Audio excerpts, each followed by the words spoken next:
Good afternoon, dear children. So let us continue with the chapter of art rocks.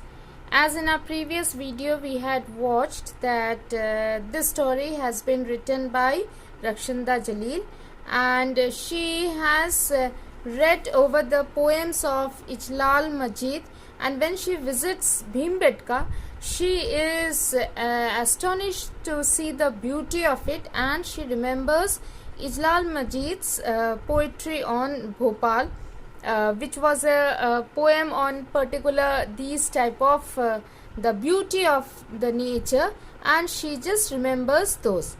Then we had also seen that Vishnu Sridhar Vakankar, the archaeologist, he all of a sudden he chanced upon to find this Bhimbetka rock shelters as he was traveling to Bhopal.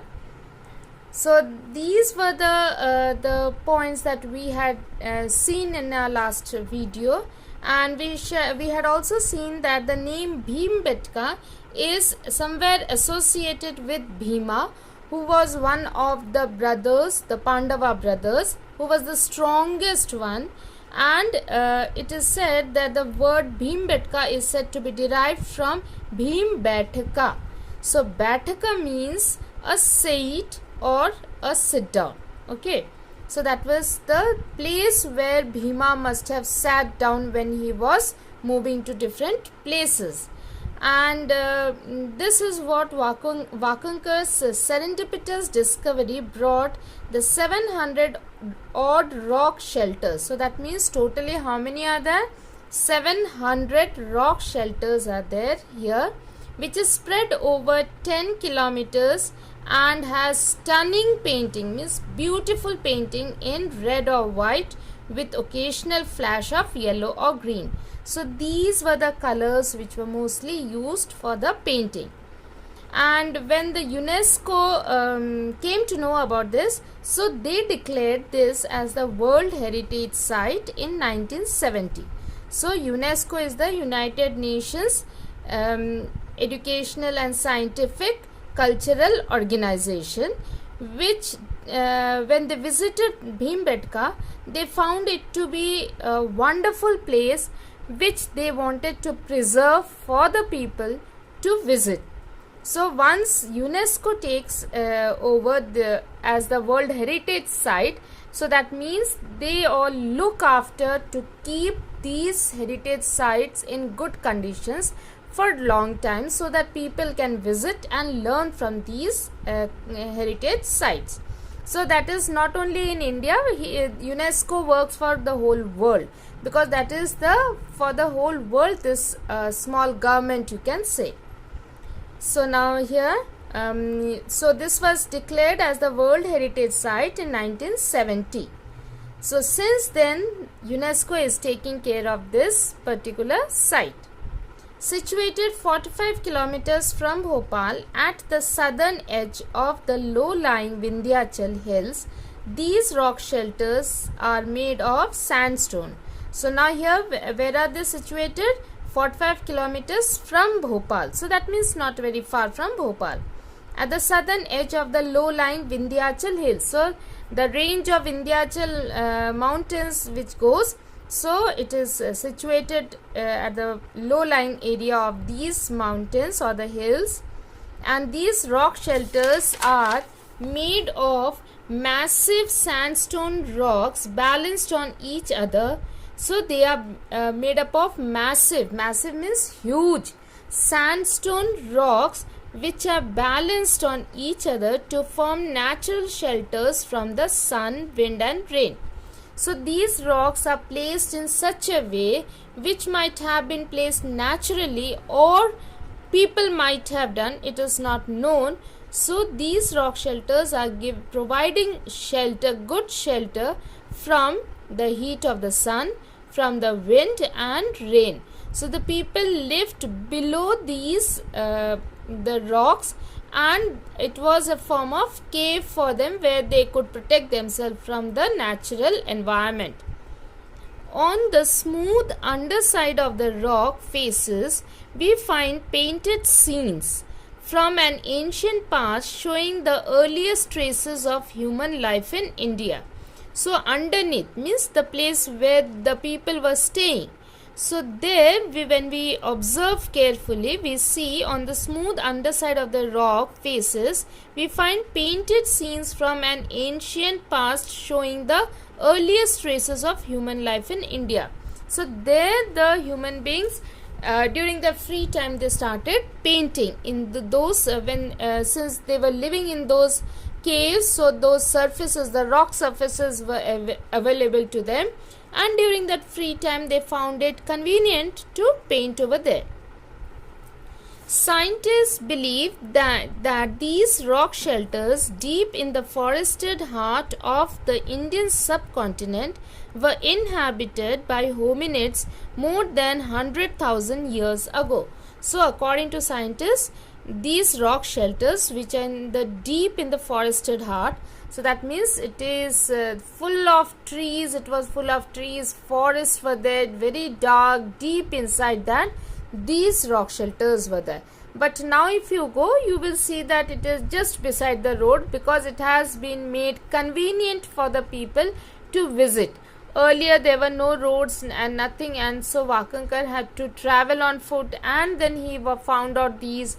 Even the people during those times, it was full dense forest was there. There was no road which is now made by the Indian government. So deep in the forested heart of the Indian subcontinent.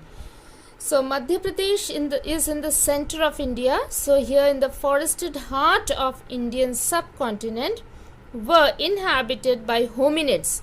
Who are hominids? The early humans. They lived here. Inhabited means they lived here more than 100,000 years ago. The rock paintings found here are approximately 30,000 years old. So these rock paintings are 30,000 years old only. But people started living since 100,000 years ago.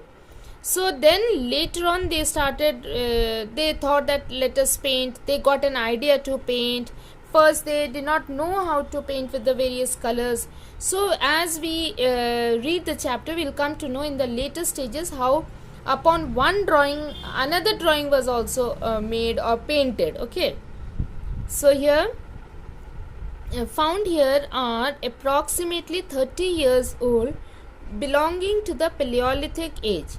A cluster of rock shelters is called the zoo. So cluster means a group, okay, of rock shelters. So here we get a cluster because 700 rock shelters are there. That means you can understand.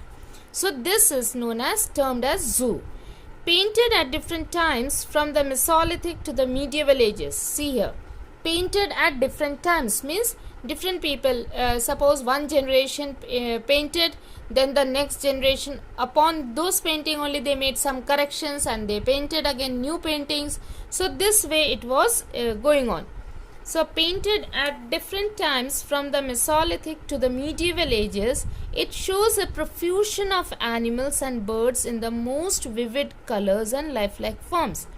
Profusion of animals means many kinds of animals you can see, and birds also you can see. Through this paintings we get an idea that what type of birds and animals survived during those times. In the most vivid colors means in the most real colors. Vivid means which it looks as though it's real. And lifelike forms. So the lifelike means there was life. It seemed like that. Then boars, elephants, rhinoceros, barasingas, spotted deer, cattle and snakes account for its well-deserved name. So these animals were there during those times. So by the drawings itself we can understand that okay, these animals lived during those times, and still we get to find such animals now also. Elsewhere, scenes depicting hunting, fishing and food gathering, as well as communal dances, the use of musical instruments, birth, funerals and burials make these rock surfaces come alive with 1,000 stories. So here, elsewhere means in one of the rock shelters we saw such type of scenes. Then another rock shelter we saw scenes which depict means which shows hunting, fishing, and food gathering. So by these we understand that the people during those times, they were hunters also were there, and they also used to do fishing.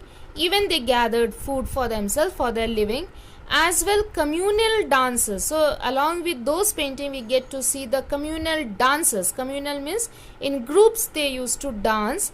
The use of musical instruments, birth, funerals, and burials make these rock surfaces come alive with 1,000 stories.